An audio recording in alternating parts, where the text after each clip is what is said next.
Method two above 1.2 millisecond, ठीक है। Method two जो है delay program using 16 bit register, ठीक। तो सबसे पहले मैं लिखूँगा वही लूप वाला मेथड, ये भी है LXI RP, ठीक है। RP मतलब रजिस्टर पेयर BCDH कोई भी, ठीक है, और N, ठीक है। अब ये N जो है ना, ये 16 बिट की वैल्यू है हेक्साडेसिमल में। अब DCX करेंगे, RP करेंगे, रजिस्टर पेयर है, पहले DCR करते थे, अब यहाँ DCX करेंगे। फिर मूव एक्यूमुलेटर में L को लाएंगे, ठीक है, और उसको क्या करेंगे, जो लोअर रजिस्टर होगा, ठीक है, आर का जो RL होगा, यानी जो लोअर वाला रजिस्टर होगा, या लोअर हायर कोई भी बेसिकली एक, ये दो पेयर थे ना, पेयर जैसे BC था, DE था, HL था। तो अगर मान लो हम HL के लिए कर रहे हैं तो यहाँ RL लेंगे, यानी L वाला रजिस्टर मूव करा लेंगे। अगर DE कर रहे हैं तो E मूव करा लेंगे एक्यूमुलेटर में, यानी दो में से एक रजिस्टर को हम एक्यूमुलेटर में लेकर आएंगे। फिर उसका OR करेंगे, और ऑपरेशन करेंगे ORA हायर रजिस्टर पेयर के साथ, ठीक। अब जब इन दोनों का और ऑपरेशन हुआ तो मान लो एक्यूमुलेटर में 0 0 रखा है, ठीक, और इस वाले में क्या कहते हैं, दूसरे वाले रजिस्टर पेयर में, यानी जो हायर वाला है उसमें भी अगर 0 0 हुआ और इसमें और ऑपरेशन होगा, तभी रिजल्ट 0 0 आएगा, अदरवाइज हर केस में 1 आ जाएगा। तो ये हम करके ऐसे दोनों का यूज कर लेंगे। उसके बाद लिखेंगे JNZ L1, और L1 हमारा यहाँ DCX से चालू होगा। अब ये इसमें डिले कैलकुलेट कर लेंगे, इसका डिले का फॉर्मूला बना लेंगे, चलो, ठीक। ये ऑपकोड और 16 बिट का डेटा, यानी 3 3 3 ये ले लिया, चलो 10T state. RP DCX RP कितना लेगा, ये भी 4T लेगा, ये भी 4T लेगा। अब ये जो DCX वाला ऑपरेशन था ये 60 लेगा, ठीक है, 60 कर ले 6, और ORA ऑपरेशन ये तो 40 लेगा, ठीक।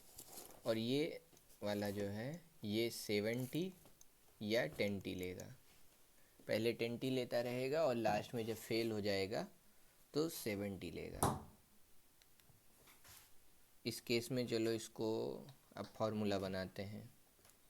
तो अगर हम n बार चला है तो ये पहला वाला तो एक बार चलेगा, टोटल T स्टेट कितना हो गया 10T, प्लस ये वाला स्टेटमेंट n टाइम चलेगा, ये वाला n टाइम चलेगा, ये वाला n टाइम्स चलेगा, ठीक है।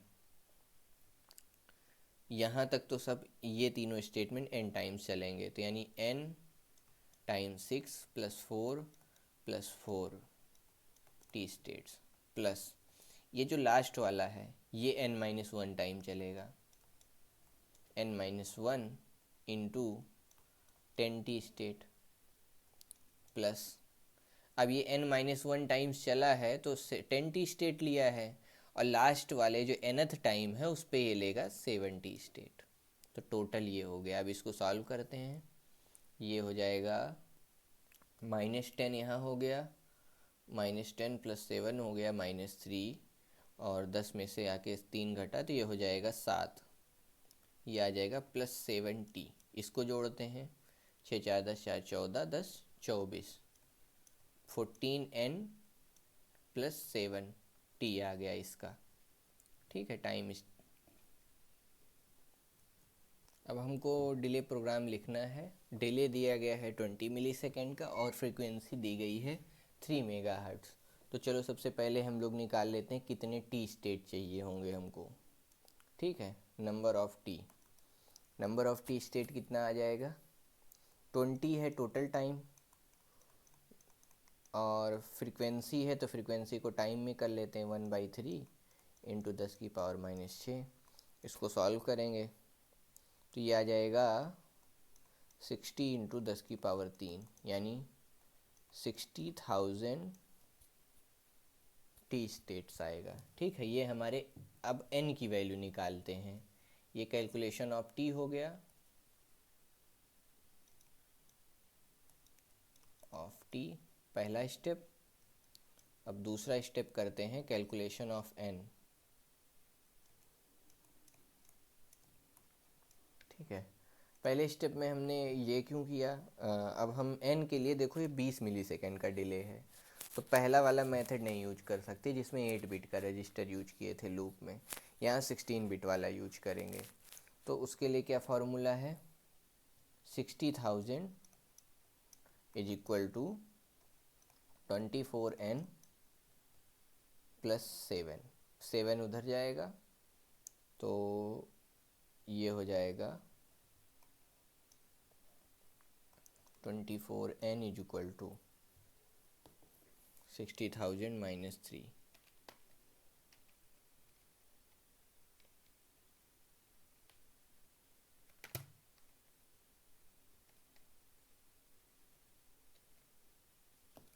फाइव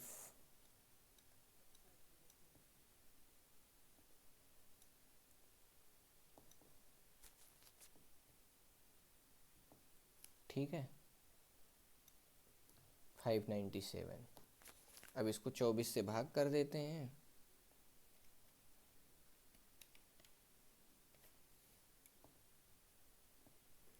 तो ये आ जाएगा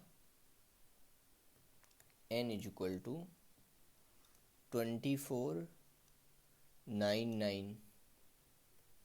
ठीक, ये तो हो जाएगा n की वैल्यू, और रिमाइंडर की तो क्या आ जाएगा, रिमेनिंग टी स्टेट कितना है, रिमाइंडर आया 21।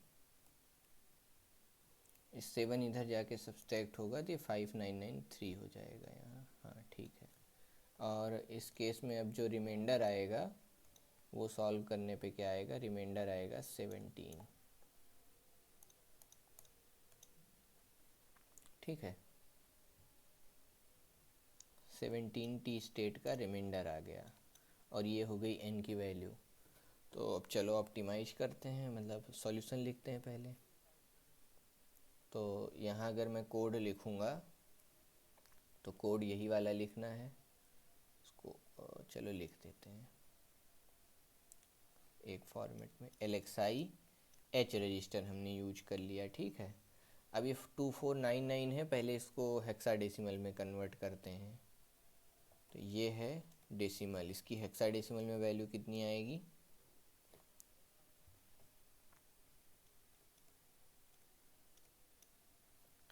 EA59। ठीक,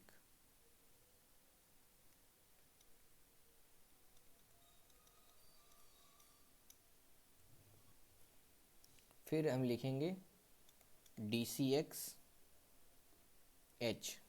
ठीक, फिर उसके बाद लिखेंगे मूव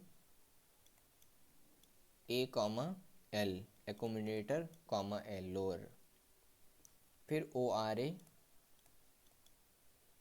और कर देंगे H के साथ। ठीक, फिर JNZ L1 कर देंगे, L1 हो जाएगा ये। ठीक, इतना करने में हमारा जो है 17 टी स्टेट यूज हो गई, 2499 यूज हो गई। अब बचा कितना है, 17 टी। 17 टी के लिए हमें क्या करना होगा, 17 टी के लिए 4 बार नो ऑपरेशन यूज करेंगे। ठीक है, हाँ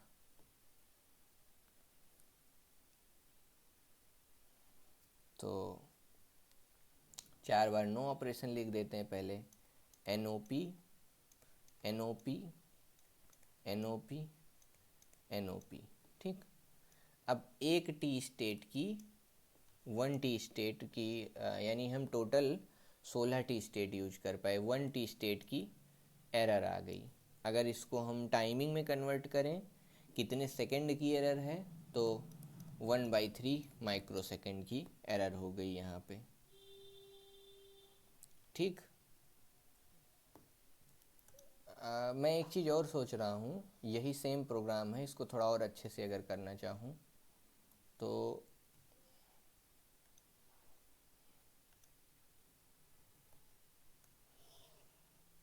मैं क्या कर सकता हूँ इसमें, NOP नहीं, मैं यहाँ पे यूज करूँगा DCX।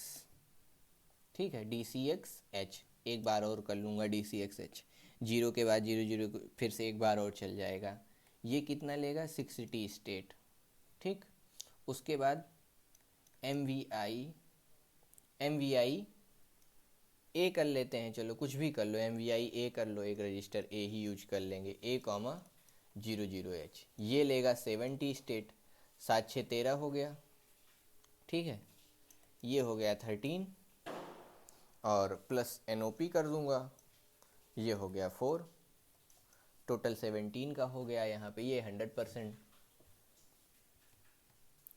अब ये तो मैं, अगर मेरे पास एक्स्ट्रा टाइम हो तो मैं ऐसे सोच पाऊँगा, लेकिन अगर एग्ज़ाम दे रहे हैं, आधे नंबर का 1 नंबर का क्वेश्चन है, तब तो जनरली लोग NOP लिख के काम चला लेते हैं, 1T स्टेट की एरर बोल देते हैं। इतना सोचने का अगर टाइम है एग्ज़ाम में तो ये भी कर सकते हैं।